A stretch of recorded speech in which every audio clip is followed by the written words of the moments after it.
ఓం శ్రీ కృష్ణ జగద్గురు పరబ్రహ్మణే నమ. ఓం నమో శ్రీ వేదవ్యాసాయ నమ.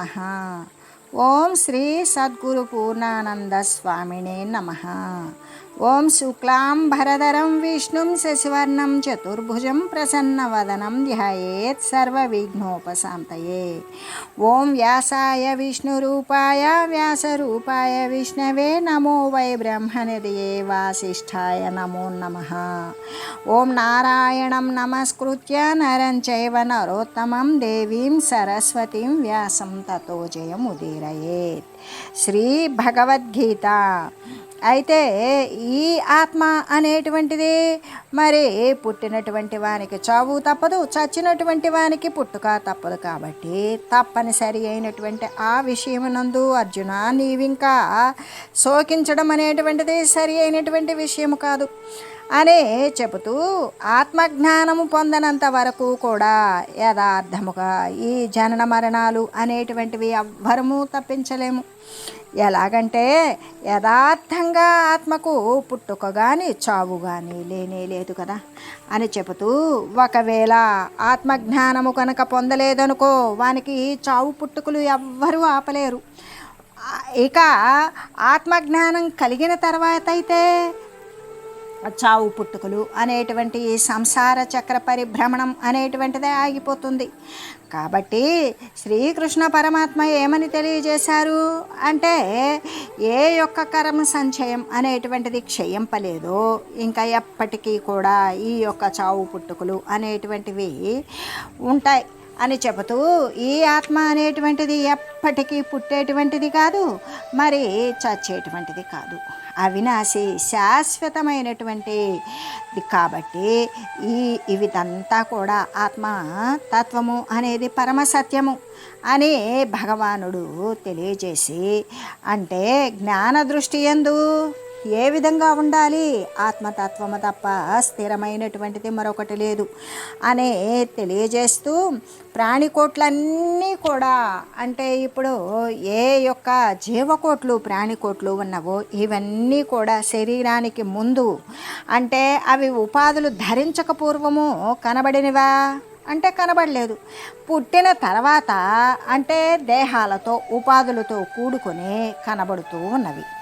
మళ్ళీ కూడా అవి ఆ శరీరాలు మరణించిన తర్వాత మళ్ళీ కనబడకుండా పోతూ ఉన్నవి కదా. అంటే మొట్టమొదట ఇవి పుట్టకముందు కనబడలేదు, అవి పుట్టి చచ్చిన తర్వాత కూడా కనబడలేదు, మధ్యలో కొద్ది సమయం మాత్రమే కనబడటం అనేటువంటిది జరుగుతూ ఉన్నది. అయితే అటువంటి వాని విషయం గురించి నువ్వెందుకు శోకిస్తావు? మొదట కనబడలా, మళ్ళీ కనబడినవి తిరిగి అవి అంతరించిపోతాయి. ఆ అంతరించిపోయేటువంటివి భ్రాంతి రూపాలే కదా, మొదట లేవు చివర లేవు. ఈ దేహాల కోసం నువ్వెందుకు దుఃఖించవలయు అనేటువంటి విషయాన్ని తెలియజేస్తూ, అందుకే శ్రీ శంకరాచార్యులు గారు కూడా ఏమని చెప్పారు అంటే, వేదాంత డిండిమ అంటే వేదాంత భేరి అనేటువంటి దాంట్లో ఎలా పలుకుతూ ఉన్నది, ఎన్నాదౌ యచ్చనాస్తి అంతే తన్మధ్యే భాతం అప్యసత్ అతో మిథ్యా జగత్ సర్వామితి వేదాంత డిండిమ. ఏది మొదట లేదో చివర కూడా లేదు. అంటే ఏది మొట్టమొదట లేదో చివర కూడా లేదో అది మధ్యలో కనిపించినప్పటికీ కూడా లేనిదే అవుతూ ఉన్నది. కాబట్టి సృష్టికి పూర్వము లేనటువంటిది, సృష్టి ప్రళయం తర్వాత లేకుండా ఉండేటువంటి ఈ జగత్తంతా కూడా మధ్యలో అంటే ఇప్పుడు కనిపిస్తూ ఉన్నప్పటికీ కూడా ఇదంతా అబద్ధమే అని కదా వేదాంత భేరి అనేటువంటిది పలుకుచూ ఉన్నది. అదే కదా శ్రీ జగద్గురువులు శ్రీ శంకరులు తెలియజేశారు అని చెబుతూ, అంటే దేహాల కోసం ఎప్పుడు అంటే శరీరం అనేది ఉత్పన్నం కాకముందు కనబడలా, శరీరం వచ్చి చచ్చిన తర్వాత కూడా కనపట్ల. అటువంటి విషయం కోసం ఎందుకు బాధపడడం అని చెబుతూ, దేహాల కోసం ఈ యొక్క స్థిరస్వరూపముగా అనేటువంటి భ్రాంతి రూపాలైన ఈ దేహాల కోసం ఎందుకు దుఃఖించాలి అంటే, ఆది యందు ఏ అవ్యక్త రూపమైతే కలిగి ఉన్నవో అంటే వ్యక్తము కాని రూపంలో అటువంటి అవ్యక్త రూపాన్నే తిరిగి చివరిలో ధరిస్తూ ఉండగా ఇంకా దానికోసం నువ్వెందుకు శోకిస్తావు అని కూడా తెలియజేస్తూ, అయితే ప్రాణులకు పుట్టడానికి పూర్వం ఈ దేహాలతో సంబంధం లేదు, మరణించిన తర్వాత కూడా లేదు, ఈ దేహాలతో మధ్యకాలంలో మాత్రమే ఉన్నది. అంటే ఆది లేదు, అంతము లేదు. ప్రారంభమునందు కానీ అంతమునందు కానీ ఈ దేహాలతో సంబంధం లేనిది అయ్యున్నది. కానీ మధ్యకాలం మాత్రమే కదా దేహాలతో సంబంధం ఉన్నట్లుగా కనబడుతూ ఉన్నది. అది కూడా మిథ్యా వస్తువే అవుతూ ఉన్నది. అది కేవలం భ్రాంతి మాత్రమే. స్వప్న జగత్తు నిద్రకు పూర్వము లేదు. మనం ఇప్పుడు స్వప్నం అనుభవిస్తూ ఉన్నాం. నిద్రకు పూర్వం స్వప్నం ఉన్నదా? లేదు. నిద్ర మరి ఉడిగిన తర్వాత, నిద్ర అయిపోయిన తర్వాత, నిద్ర చివరి కాలంలో కూడా ఇక స్వప్నం లేదు. అంటే మధ్య మాత్రమే ఉన్నది. నిద్రలోనూ లేదు, నిద్రకు ముందు లేదు అని చెబుతూ, ఎలాగంటే నిద్రకు ముందు లేదు స్వప్న జగత్తు, నిద్ర నుండి మెలకు వచ్చినా కూడా లేదు. నిద్రపోయే సమయంలోనే, అది కూడా పూర్తి నిద్ర కాకుండా ఉన్నటువంటి సమయంలోనే ఈ స్వప్నం అనేటువంటిది ఉన్నది, మధ్య మాత్రమే ఉన్నది అని చెబుతూ, అటువంటిది మరి జాగ్రత్తలోకి వచ్చాక స్వప్నానుభవం అనేటువంటిది లేదు కదా, అది మిథ్యా మాత్రమే ఎలా అగుతూ ఉన్నదో అలాగే మధ్యకాలంలో మాత్రమే అగపడేటువంటి ఈ దేహము మొదలైనటువంటి దృశ్య పదార్థాలు అన్నీ కూడా ఎండమావులు లాంటివే. నీరు లేకపోయినా ఉన్నట్లు కనబడేటువంటిది అవన్నీ అసత్యములే అయినా అసత్యాలుగా గోచరిస్తూ భ్రాంతి రూపాలే అయ్యున్నవి. అటువంటి వాని కోసం ఇంకా దిగులెందుకు అని భగవానుడు ప్రశ్నిస్తూ ఉన్నాడు. ఈ ప్రకారంగా అనేకమైనటువంటి జ్ఞానయుక్తుల ద్వారా అర్జునుని శోకాన్ని పరిహరించడం కోసం ప్రయత్నిస్తూ ఉన్నాడు. ఇంతవరకు కూడా అతడు బోధించినటువంటి యుక్తులన్నీ కూడా సంక్షేపంగా తెలియజేసుకుందాం. ఏంటది అంటే, ఆత్మ అనేటువంటిది పరమాత్మ బోధించింది శాశ్వతము.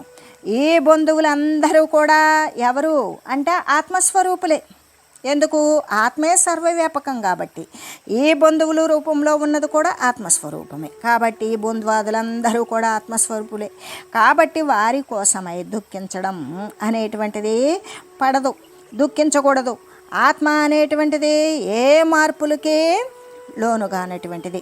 అది చినిగిపోయిన వస్త్రాన్ని వదిలి పాత వస్త్రంలాగానే పాత శరీరాలను తొలగించి వేసి నూతన శరీరాలను ధరిస్తూ ఉంటుంది. కాబట్టి ఆ శరీరాల కోసం శోకించవలసినటువంటి అవసరం కూడా లేదు.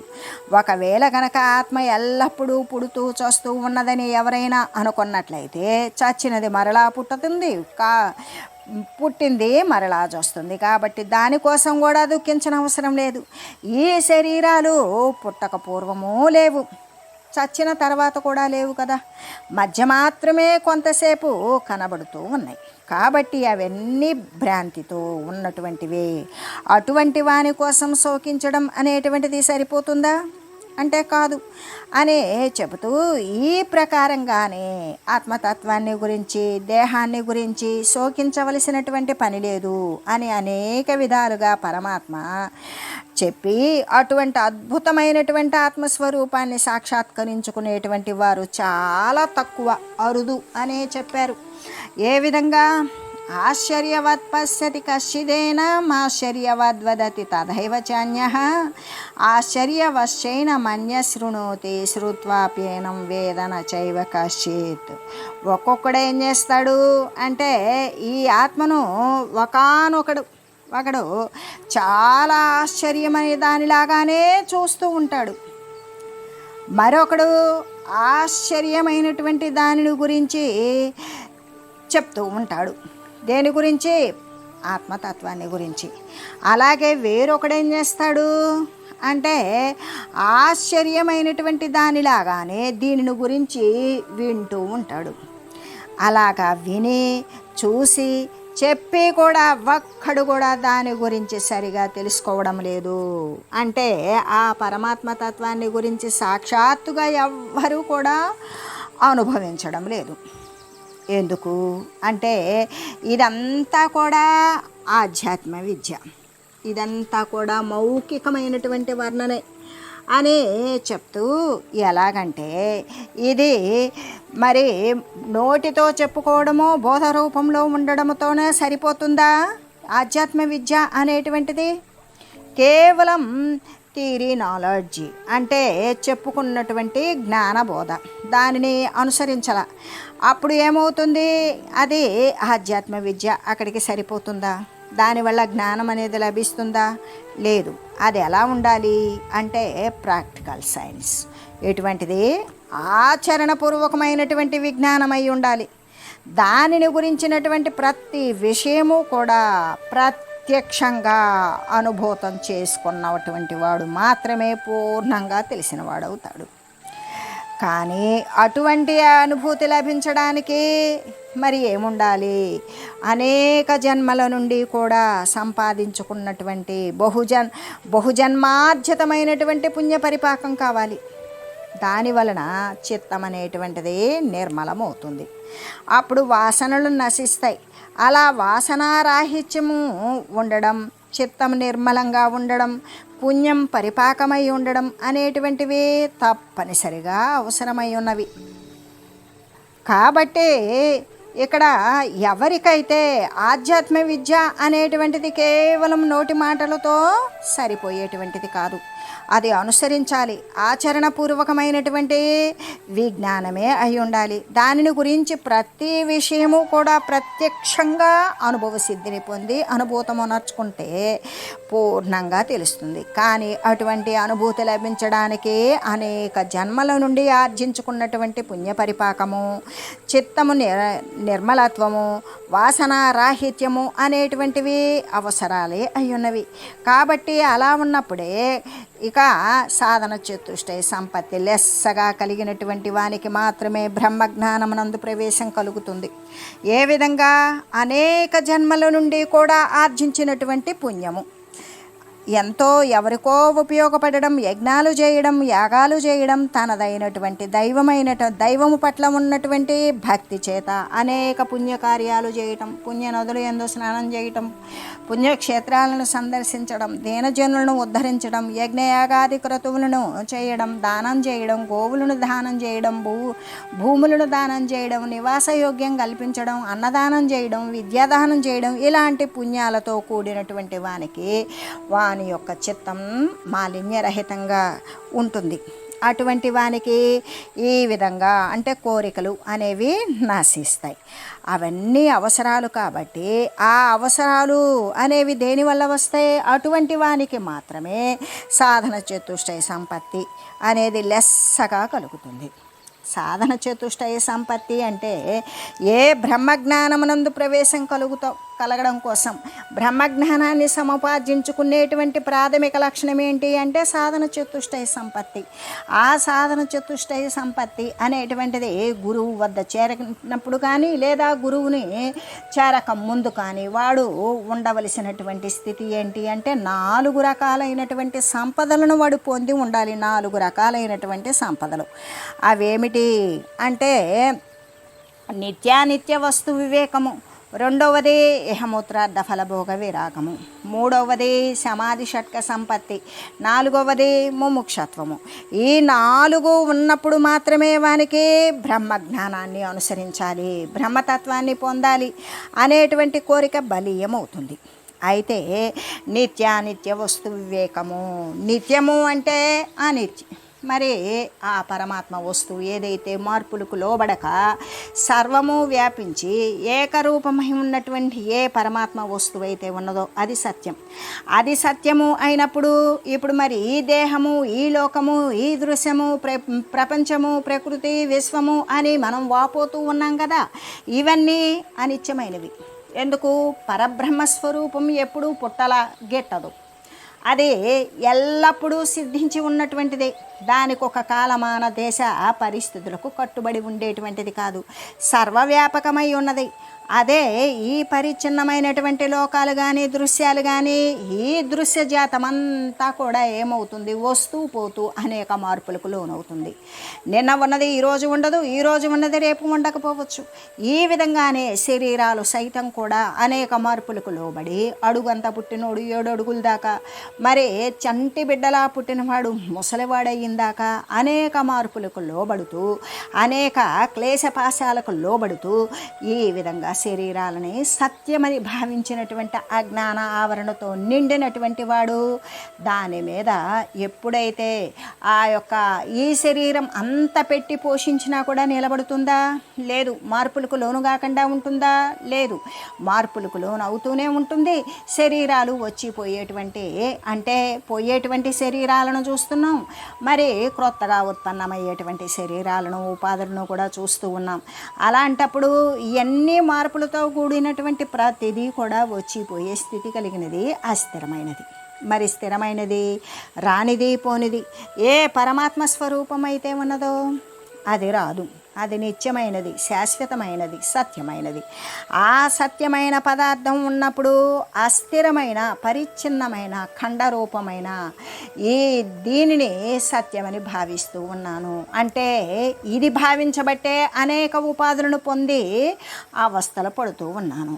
ఇది స్థిరము కాదు. స్థిరమైన పరమాత్మ స్వరూపాన్నే పొందాలి, అది సత్యము అని భావించినప్పుడు దీని పట్ల వానికి చాలా విరక్తి కలుగుతుంది. ఆ విరక్తి ఇహమూత్రాద్ర ఫలభోగ విరాగము.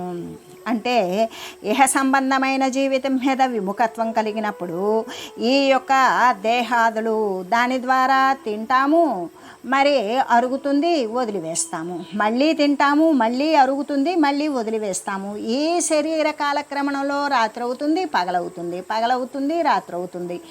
ఈ విధంగా ఈ కాలమానంలో శరీరంలో అనేక మార్పులు అనేటువంటివి జరుగుతున్నవి. దాని ద్వారా రోగగ్రస్తమైనటువంటి శరీరాలు అనేక ప్రమాదాలు పొంచి ఉండడం, తర్వాత జీర్ణమైనటువంటి స్థితికి చేరడం, తర్వాత వార్ధక్యము, ఆ వార్ధక్యం తర్వాత శరీర పతనము, ఒక్కొక్కసారి బాల్యమునందు కానీ కౌమారమునందు కానీ యవనమునందు కానీ మంచి వయసులో ఉన్నప్పుడు కూడా శరీరాలు పతనం అవడం. అంటే ఇవి వచ్చినవి అంటే ఏదో ఒక కారణాంతరం అవి వెళ్ళిపోతూనే ఉంటాయి. కాబట్టి దీనిని పోకుండా రాకుండా ఉండేటువంటిది.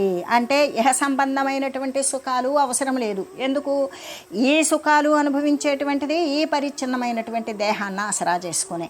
మరి పరసంబంధమైన ఇంతకంటే కూడా ఉన్నతమైన ఉత్కృష్టమైనవి స్వర్గలోక సుఖాలు రంభాది ఊర్వశుల యొక్క పరిష్వంగంలో ఉండవచ్చు అని భావించి ఆ సుఖాలను ఆశించేటువంటి వాడు దానికి శరీరం కావాలి. అది కూడా పుణ్యం చేసుకున్నటువంటి పుణ్యం అయిపోతే అది కూడా మళ్ళీ వచ్చి శరీరం భూపతనం అవ్వాల్సిందే. అంటే ఏది ఏమైనా సరే ఒక ఆకృతిని ధరించవలసిందే. ఈ యొక్క ఆకృతిని ధరించిన ప్రతిదీ కూడా ఆకృతి నశించిపోతుంది.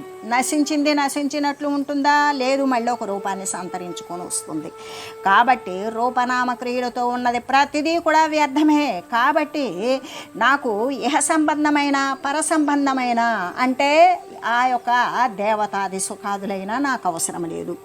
ఏది ఏమైనా సరే అస్థిరమైన దేహాది ఈ రూపనామ క్రియలతో లోబడి ఉండవలసిందే. కానీ నేను ఈ శరీరాలను ధరించను అన్నప్పుడు ఈ దృశ్యమాన వస్తువుల పట్ల వానికి ఎలాంటి విరక్తి కలుగుతుంది అంటే సత్యమైన దాని యందు వాని యొక్క శుద్ధ సత్వముతో కూడి ఉన్నటువంటి మనసు సంకల్పిస్తూ అక్కడే అంటి ఉన్నప్పుడు ఇహ సంబంధమైన పరసంబంధమైనటువంటి వస్తువుల పట్ల శరీరము పట్ల కూడా వానికి విరక్తి జనిస్తుంది. ఎటువంటి విరక్తి అంటే ఇహమూత్రార్థ ఫలభోగ విరామం. ఏ విధంగా మనం భోజనం చేసినాక అరక్కపోతే వమనం చేసుకుంటాం, అదే వాంతి చేసుకోవడం. ఆ పదార్థాన్ని మళ్ళీ చూడటానికి సఖ్యంగా ఉండదు. అంతేకాదు మలమూత్రాలను విసర్జిస్తాం, వాటి వంక చూడటానికి ఇష్టం ఉండదు. అంత ఏహ్యభావంతో ఏహ సంబంధమైన రూపనామక్రియలతో ఉన్నటువంటి దృశ్యమాన జగత్తును అంత విరక్తితో చూస్తాడు. ఎందుకు? వాని యొక్క అనురక్తి అంతా సర్వవ్యాపకమైనటువంటి పరమాత్మ యందు సంలీనమై ఉన్నది కదా. అందుకని ఇకప్పుడు వానికి ఏ విధంగా సమాధి షట్క సంపత్తి అనేటువంటి మూడవ సంపద ఒకటి తయారవుతుంది. ఎప్పుడైతే వానికి ఈ నిత్యము అనిత్యము అనేటువంటి విషయం తెలిసిందో, ఆ నిత్యాన్ని అంటి ఉండాలి, నిత్యాన్నే పొందాలి అనుకున్నప్పుడు అనిత్యమైన దానిని ఆవలికి నెట్టివేస్తాడు. అప్పుడు జగత్ సంబంధమైన శరీర సంబంధమైనటువంటి ప్రతి పదార్థాన్ని కూడా ఏ విధంగా అంటే వాంతి అయినా విసర్జింపబడినటువంటి పదార్థాలను ఎంత అసహ్య భావంతో చూస్తామో అంత అసహ్యం ఈ దృశ్యమాన జగత్తు మీద, ఆ వస్తువుల పట్ల, దేహము పట్ల కూడా కలుగుతూ ఉన్నది. అలా కలిగినప్పుడు మనకి శమము అనేటువంటిది సమాధి షట్క సంపత్తి. ఈ శమము అంటే ఈ సమాధి షట్క సంపత్తిలో కూడా 6 రకాలైనటువంటి ఐశ్వర్యాలు, విభూతులు ఉన్నవి. ఏంటవి? శమము, దమము, ఉపరతి, తితీక్ష, శ్రద్ధ, సమాధానము అనేటువంటి 6 రకాలైనటువంటి ఐశ్వర్యాలు. వాటిని ఒక్కొక్క దాన్ని అనుసరిస్తూ పోతే అప్పుడు ఏ విధంగా ఉంటుంది అంటే శమము అంతరేంద్రియ నిగ్రహము, మానసికమైనటువంటి సంకల్పాలను, బుద్ధిపరమైనటువంటి నిశ్చయాలను, చిత్తపరమైనటువంటి చింతనలను, అహంకారపరమైనటువంటి కర్తృత్వ భోక్తృత్వాదులను, వీటన్నింటినీ కూడా పరమాత్మ పరం చేసేయాలి. ఎప్పుడైతే పరమాత్మనే సంకల్పించడం, పరమాత్మ తప్ప మరొక వస్తువు లేదని నిశ్చయించడం, పరమాత్మయే తాను అని చింతించడం, నేను ఆ పరమాత్మనే అని కర్తృత్వం, ఈ విధమైనటువంటి శుద్ధమైనటువంటి మానసేంద్రియాల చేత ఆ మనో నిగ్రహం అనేటువంటిది సాధిస్తాడు.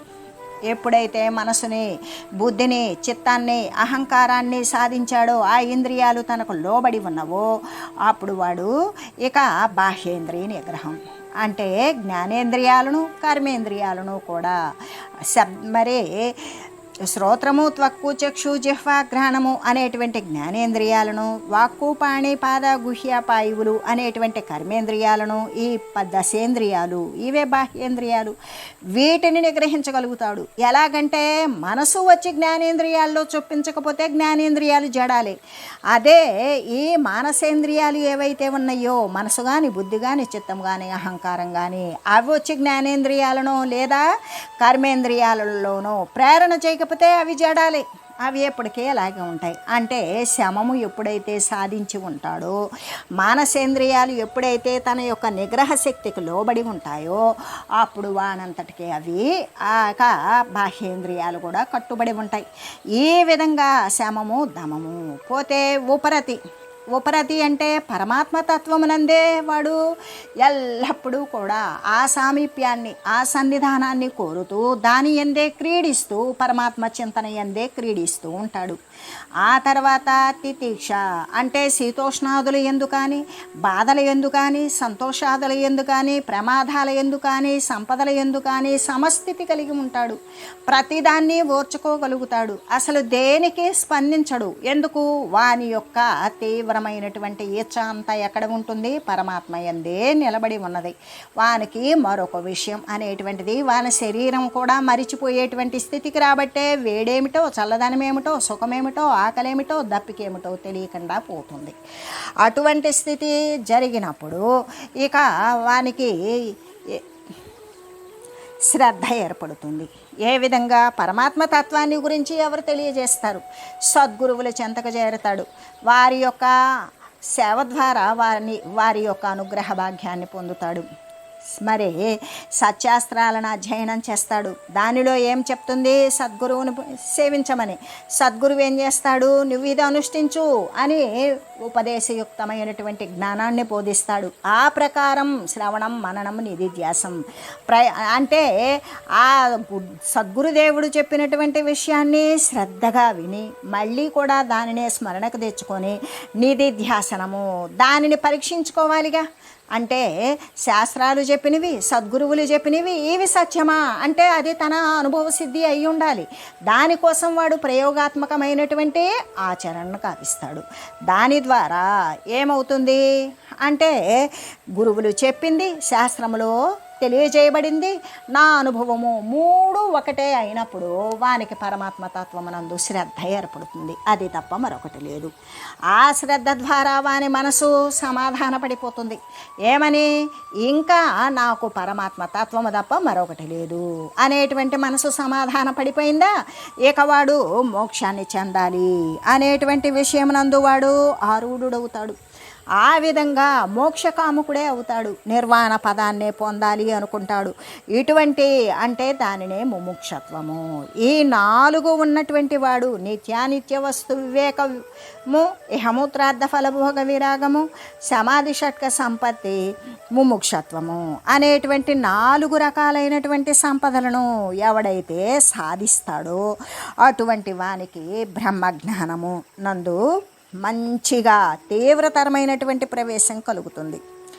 అదే తక్కిన వారైతే ఈ సాధన చతుష్టయ సంపద లేకుండా ఒకవేళ బ్రహ్మజ్ఞానాన్ని, ఆత్మవిచారాన్ని కూడా చేపట్టినప్పటికీ కూడా పూర్ణమైనటువంటి ఫలితాలను వారు పొందలేరు.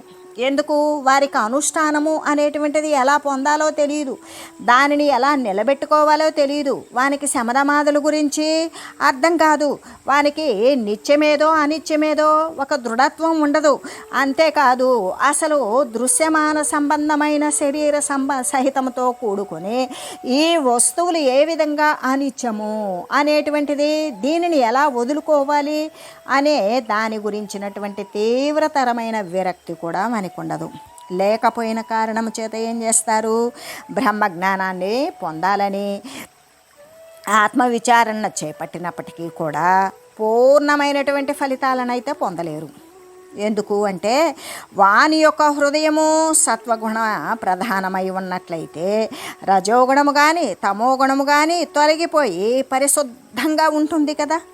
అలా రజోగుణము తమోగుణము తొలగిపోయి ఎప్పుడైతే హృదయం సత్వగుణము చేత పరిశుద్ధంగా ఉంటుందో నిర్మలమైనటువంటి అర్థమునందు చక్కగా వస్తువు ప్రతిబింబించినట్లుగానే, ఉతికిన గుడ్డ యందు రంగు బాగా ప్రవేశించినట్లుగానే, మెత్తటి నేల యందు విత్తనము శీఘ్రంగా మొలకెత్తినట్లుగానే బ్రహ్మ సాక్షాత్కారం అనేటువంటిది శీఘ్రంగా లభిస్తుంది కదా అని తెలియజేస్తూ, ఓం మంగళం పావన గీతా మాతా జయ మంగళం భక్తజనావని బంధ విమోచని భవభయహారిణి భవ్యదాయిని మంగళం. ఓం మంగళం శ్రీ కురుక్షేత్ర రణక్షోణి విహారిణే పార్థసారథి రూపాయ గీతాచార్యాయ మంగళం. ఓం మంగళం మహత్తు.